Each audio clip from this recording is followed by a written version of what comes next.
하나님의 말씀을 함께 봉독하겠습니다. 하나님 말씀 요한이서 1장 4절에서 6절 말씀입니다.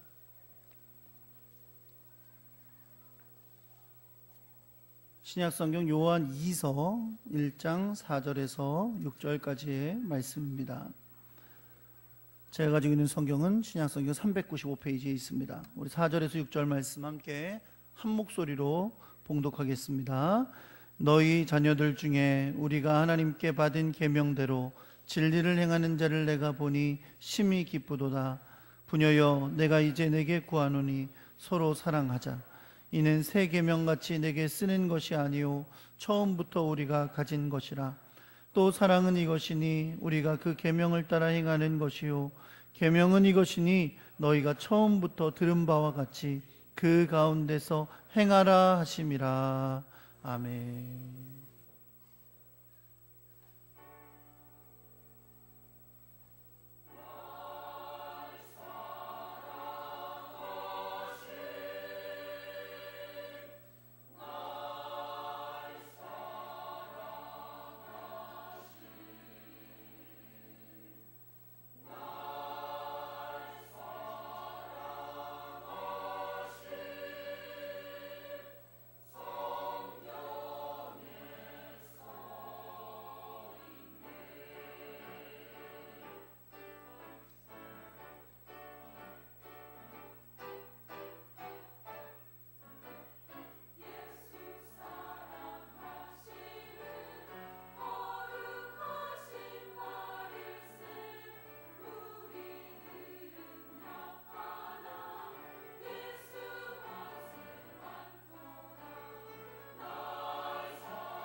옆에 계신 분들하고 인사하겠습니다. 잘 오셨습니다. 사랑합니다.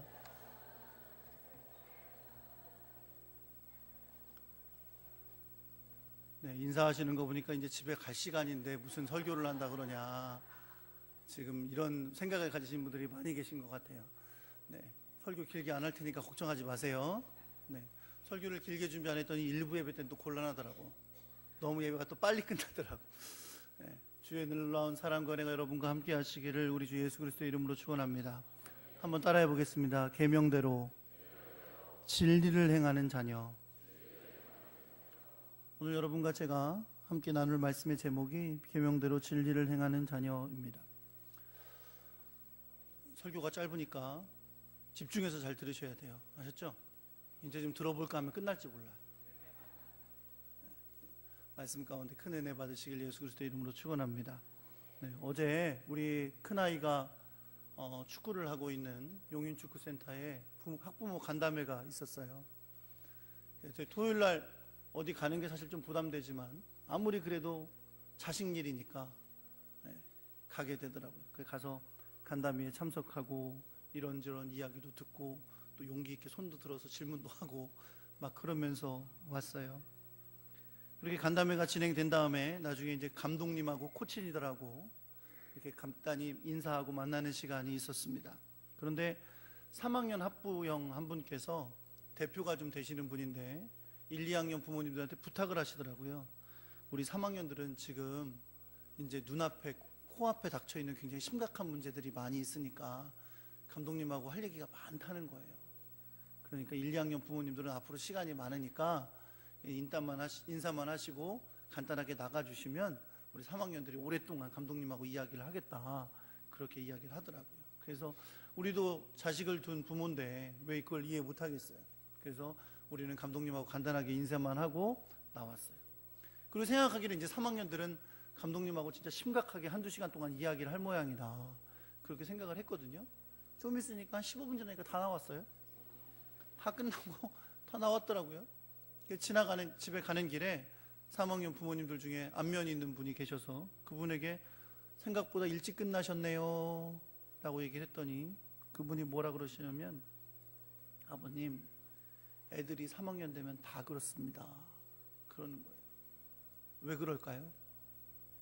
애들이 3학년이 되잖아요. 이제 고등학교를 가야 되는 진학의 문제가 걸려 있어요. 감독님한테 함부로 말 한마디 못하는 거예요. 왜일까요?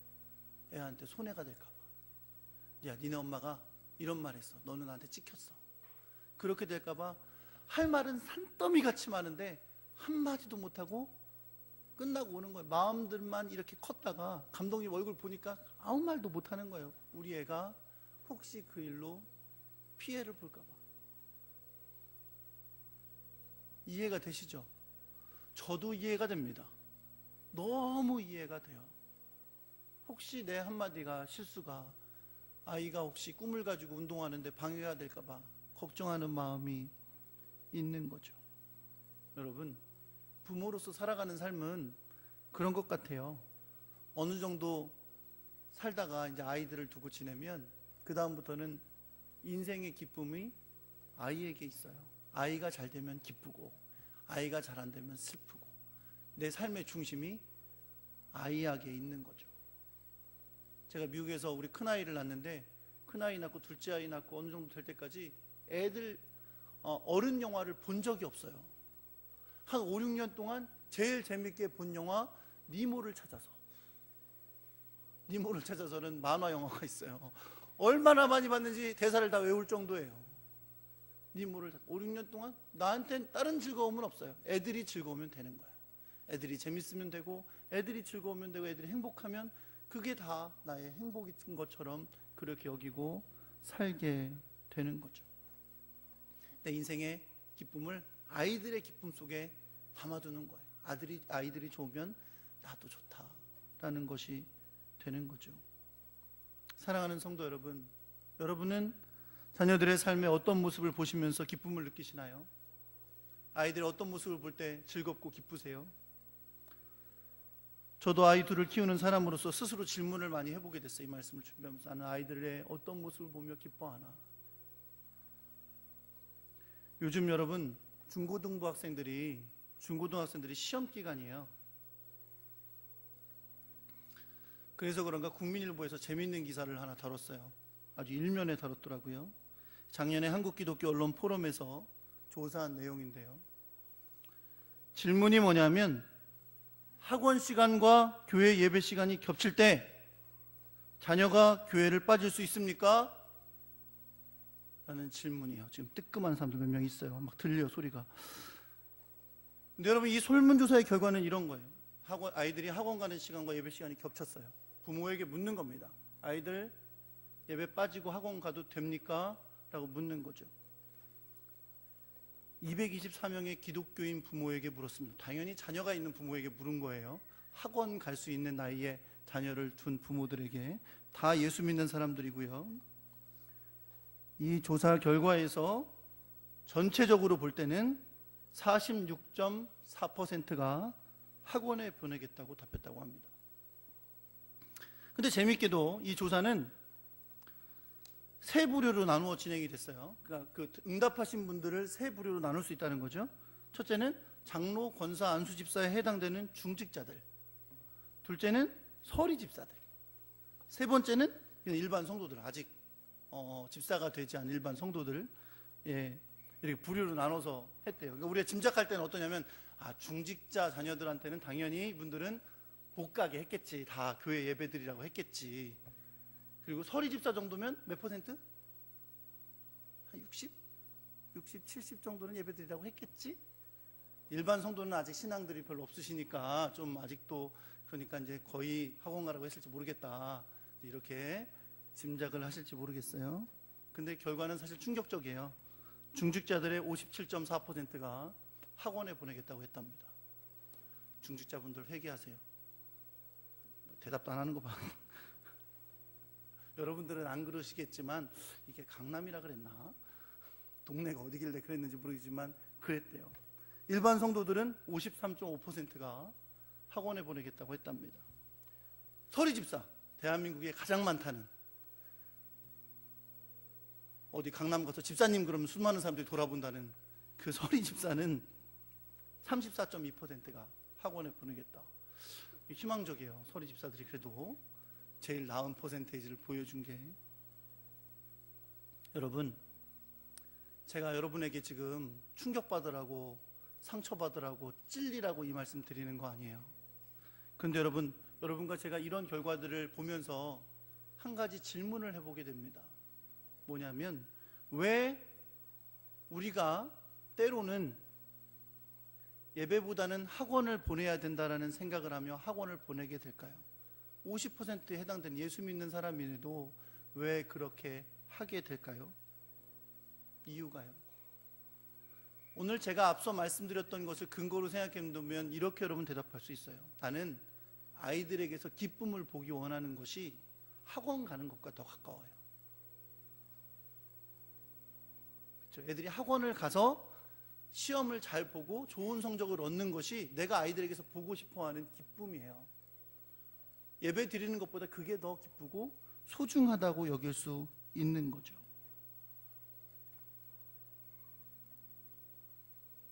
아이들의 어떤 모습을 보면서 여러분 기뻐하시겠어요? 책상에 앉아서 열심히 공부하는 모습? 저도 많이 본지 못해서 그거 보면 참 기쁘겠어요. 자주 보는 게 아니라서. 학교에서 상 받는 거? 진짜 좋죠. 아이들이 학교에 상 받아오는 거 보는 것처럼 기쁜 일이 어디 있어요? 좋은 대학 입학하는 거. 그래도 우리 애가 땡땡땡 학교 다닌다고, 그럼 내가 좀 가슴 펴고 말이야, 응? 얘기할 수 있을 만한 대학 가는 거. 저는 여러분 옛날에 유학 준비하느냐고 막 명동이 아니라 종로나 이런 데 학원을 좀 다녔는데, 그때 제일 부러운 사람들이 뭐였냐면 점심시간에 와이셔츠 입고 사원증 메고 다니는 사람들 있죠. 되게 멋있더라고요. 막 깔끔하게 이렇게 와이셔츠나 뭐 이렇게 딱 입고 앞에 이렇게 사원증을 목에 걸고 다니는 사람들이 있어요. 되게 멋있더라고요. 나는 뭐 어차피 사원되거나 이럴 생각은 없는 사람이니까 저런 건 못 해보겠다 싶지만 그게 멋있더라고요.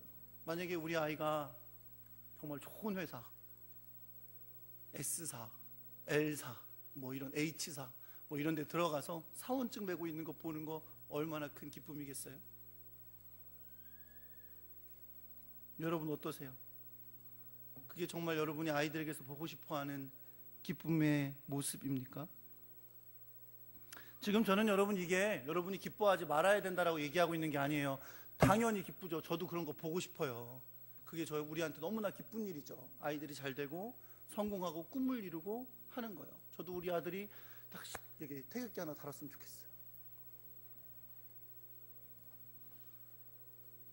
그런데 여러분, 우리가 정말 진정한 하나님의 나라의 백성이고 예수 그리스도를 주로 고백하는 진정한 그리스도인이라면 우리가 자녀들에게서 보고 싶어하는 기쁨이 단지 그것에 머물러 있다는 건 문제 아니겠어요? 여러분과 제가 아이들에게서 보고자 하는 기쁨은 달라야 될 줄 믿습니다. 그것은 바로 하나님께서 기뻐하실 모습을 우리가 그들의 모습 가운데 보는 것이 나의 기쁨이 되어야 된다는 거죠. 아이들이 하나님의 기뻐하시는 모습으로 행동하고 살아가는 모습을 보는 게 나도 기쁜 모습이 돼야 한다는 겁니다. 요한 이서 말씀은 95년에서 96년 사이에 쓰여진 걸로 봅니다. 95년에서 96년이라는 얘기는 예수님이 태어나셔서 돌아가시지 않았다면 95세, 96세 된다는 얘기고, 예수님의 제자였던 사도 요한도 나이가 90세가 넘었다는 얘기가 되겠죠. 그래서 오늘 본문에 4절에 언급하고 있는 너의 자녀들이라는 표현은 사도 요한의 입장에서는 단지 어린아이들만은 아니에요.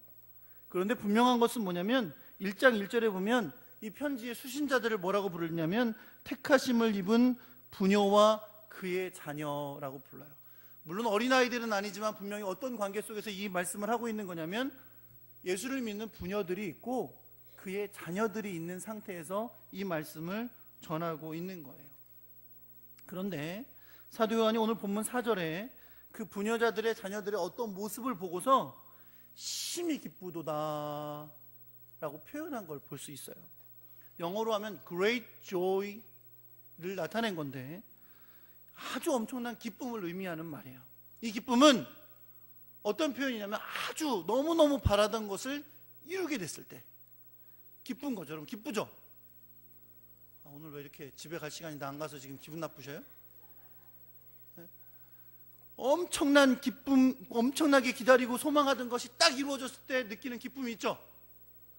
그 기쁨을 말하는 거예요. 사도 요한이 지금 그 부녀들의 자녀들이 어떻게 행하는 것을 보고서 정말 바라던 것을 얻은 것만큼 기쁜 거예요. 여러분 한화 이글스 좋아하세요? 제 동지들이 없군요. 저는 야구장 한화 이글스를 좋아해서 매일 어떻게 되는지 궁금해하고 응원해요. 그런데 올해도 되게 못해요. 허구한 날 져요. 그런데 정말 충격적이던 해가 있었어요. 재작년에 개막과 함께 한화 이글스가 13연패를 했었어요.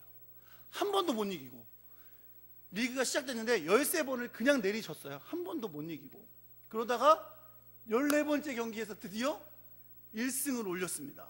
14번째 경기 1승 13패 14번째 경기에서. 그 여러분 14번째 경기에 승리한 그 경기에 명장면이 있었어요. 그 명장면은 뭘까요? 여러분 일반적으로 이렇게 승리한 경기면 마지막으로 결정적인 안타를 친 선수의 안타 치는 장면이라던가 아니면 투수가 잘 던져서 막 스트라이크 아웃을 잡는 장면이라던가 이런 장면이 명장면이 돼야 되지 않겠어요? 근데 그 경기의 명장면은 그게 아니었어요. 그 경기의 명장면은 승리를 확정지은 순간에 눈물을 흘리는 한 여자 팬.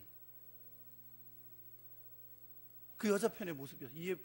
이 여자 팬이 얼마나 유명해졌는지 나중에 경기에서 시구를 다 했어요.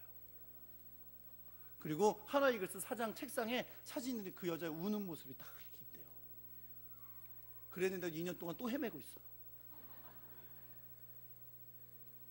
여러분 기쁨의 눈물이죠. 13연패를 하는 동안 내가 좋아하는 이 팀이 한번 이겼으면 좋겠다 하면서 13패를 본 거예요. 그리고 14게임째 이기는 걸 본 거죠. 너무너무 기뻐서 이기는 순간 눈물이 터져 나온 거예요. 야구가 뭐라고.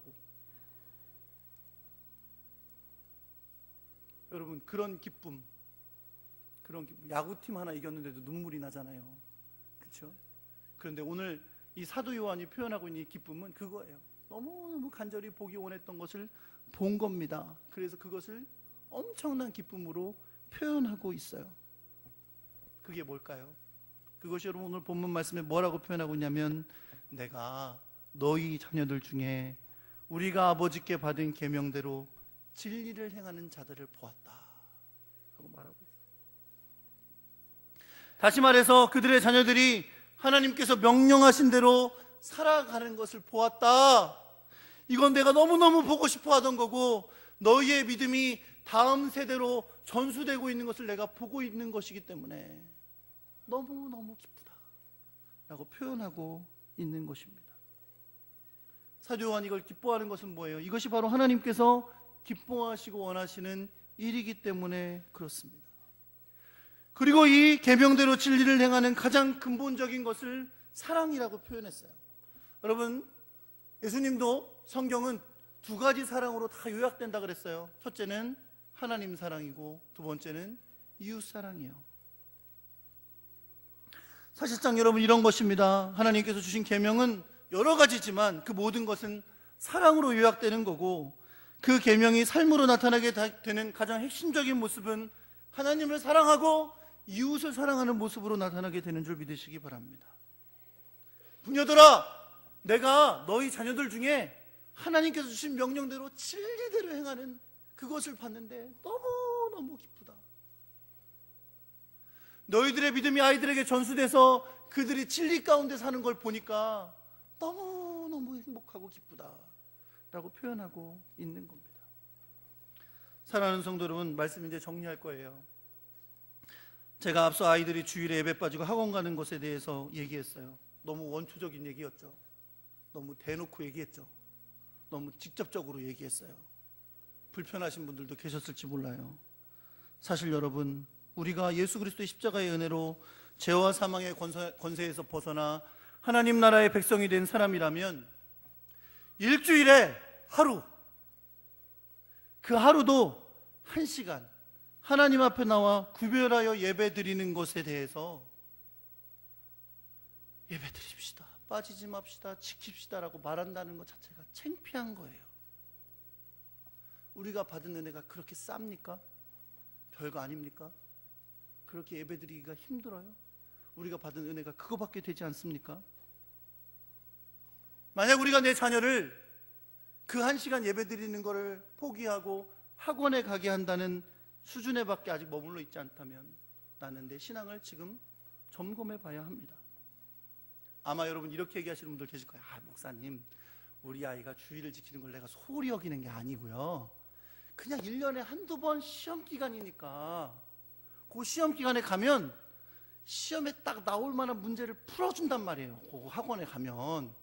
그러면 그때 빠지면 곤란하니까 그때만 그러는 거지, 평소에 주일 안 지키 그런 말 하는 게 아니에요. 그렇죠? 그렇게 말씀하실 거예요. 저도 충분히 그렇게 말씀하실 거라고 생각합니다. 그런데 여러분, 그래, 정말 점수 몇 개 더 맞기 위해서 학원에 가야 되는 것, 매주마다 52주 동안 예배 있는 예배 가는 거, 그때 야 오늘은 학원 가라 라고 학원에 결정해주는, 내가 결정해서 아이를 학원으로 보내는 순간 아이는 그런 갈등의 순간에 학원을 가야 하는 것을 결정하는 인생의 비결을 깨닫는 겁니다. 하나님 앞에 예배하는 게 우선이 아니라 내가 점수 몇 점을 더 맞기 위해서 학원에 가야 하는 것을 인생의 비결로 배우는 거예요. 그 후로 똑같은 상황이 오면 당연히 학원 가는 줄 압니다. 이건 여러분 학원과 예배라는 것 차원 떠나서 이제 인생이 더 멀어지면, 더 자라나서 다른 여러 가지 선택의 순간이 오면, 그때도 이 결정적인 순간에 나는 점수를 몇 점 더 맞기 위해서, 내 인생의 유익을 더 보기 위해서, 몇 가지 더 웃는 일을 만나기 위해서 하나님보다는 내 유익을 얻는 길을 택할 수 있는 인생의 비결을 가르쳐 줄 수 있는 거예요. 사랑하는 성도 여러분, 이 시험 기간에 이런 얘기를 하니까 굉장히 불편하시죠? 그러나 여러분, 이것을 굉장히 중요하게 여기셔야 돼요. 뭘 질문해야 되냐? 나는 과연 아이들에게 어떤 모습을 보면서 기뻐하고 있는가? 우리는 우리 자녀들이 매일매일의 삶에서 하나님의 말씀에 순종하고 하나님의 뜻대로 살아가는 것, 주님께서 말씀에서 명령하신 그것을 소망하고 기도하고 그것을 살아가는 것을 내가 기뻐하는 것으로 나타내야 돼요. 그것보다 다른 걸 더 기뻐해 주니까 아이들이 그걸 당연히 가는 걸로 아는 거예요.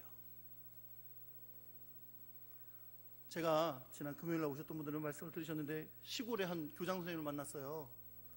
그 교장 선생님 얘기를 이렇게 몇 가지를 나누는데 굉장히 흥미로운 얘기를 들었어요. 한 아이가 교장 선생님하고 상담을 하게 됐답니다. 근데 아이가 고민이 있어요. 뭐냐면 엄마는 뭐를 하라 그런대요. 뭘 하라 그런지 얘기를 잘 안 해주더라고요. 어쨌든 뭘 하라고 그런대요. 근데 자기는 하기가 싫대요. 그러면 답은 간단하죠. 야, 엄마가 아무리 하라 그래도 네가 하기 싫으면 하지 마. 그리고 엄마도 얘기했대. 뭐라고? 야, 너 정말 하기 싫으면 하지 마. 그랬대. 근데 애가 못 그만둬요. 왜? 엄마가 말은 저렇게 하지만 내가 그만두지 않고 계속하길 바라는 걸 애가 안 돼요. 어떻게 울면서 얘기하더라고요. 울면서. 어떻게 그만둬요? 엄마가 내가 이걸 원하는 걸 아는데. 엄마가 말은 저렇게 하고 싶지 않으면 하지 마라고 하지만 애는 엄마 마음을 아는 거예요. 사랑하는 성도 여러분, 애들은 엄마 마음 압니다. 애들이 나에게 뭘 기뻐하는지 알아요. 아이들이 뭘 보고 엄마 아빠가 나의 어떤 모습을 보고 행복해하는지 애들은 안다고요. 그렇다면 내가 말하는 것보다 중요한 건 내가 아이들이 어떤 모습을 보고 기뻐해 주느냐예요. 하나님이 기뻐하시는 모습, 그 모습대로 아이들이 행할 때 너무너무 기뻐해 줘야 돼요. 예배를 잘 드리고 왔어요. 야, 너 정말 예배 잘 드려서 엄마 너무 기쁘다. 성적 아직 못 받아도 괜찮아. 성적 다 못 받으라는 얘기가 아니고 너무너무 예배 드려서 기쁘다. 미워하는 친구가 있어요. 엄마 나 걔 때문에 미워 죽겠어요. 같이 옆에서 아이고 그놈의 집에 왜 그래? 엄마 내가 그 아이가 너무너무 미웠지만 오늘 주님이 사랑하라고 하셨으니까 용서했어요. 그러면 같이 기뻐해 주는 거예요. 야, 정말 하나님 기뻐해 하셨겠다. 사랑하는 성도 여러분, 아이들이 주님이 기뻐하시는 모습을 행할 때 날뛰도록 기뻐해 주세요. 세상적인 것만 기뻐하시지 마시고 애들이 주님이 기뻐하시는 모습을 행할 때 그걸 너무너무 기뻐해 주셔야 돼요. 엄마 나 수련회 갈래요. 학원도 가야 되지만 학원 이번엔 좀 쉬어도 괜찮아요. 수련회 가서 은혜 받고 올래요. 그러면 용돈도 더 주고 노트북도 사주고 애들이 주님이 기뻐하시는 걸 행할 때 기뻐해 주시라고요. 아이들 여러분 심정으로 알아요. 여러분이 그걸 기뻐해 주지 않은 것을 보면 아이들은 안 해도 되는 줄 아는 겁니다. 아이들이 예배 안 드리고 딴 데 있으면 마음 아파해 주세요. 엄마 너무 마음 아프다. 네가 하나님 앞에 예배했으면 좋겠고 그것이 나의 기쁨이야 라고 고백해 주는 그런 여러분과 제가 되기를 예수 그리스도의 이름으로 축원합니다. 말씀 끝났어요. 여러분과 저에게 오늘 마음속에 한 가지 질문을 던지면서 오늘 말씀 끝내면 좋겠어요. 과연 나는 아이들이 어떤 모습 보고 기뻐하고 있는가? 뭘 보고 아이들 기뻐하세요?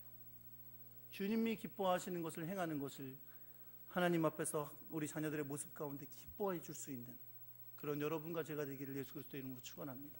그러할 때 하나님께서 그 아이들의 주인이 되어주시고 인생의 빛이 되어주시고 선하고 아름다운 길로 인도하신 놀라운 역사가 함께하여 주실 줄 믿습니다.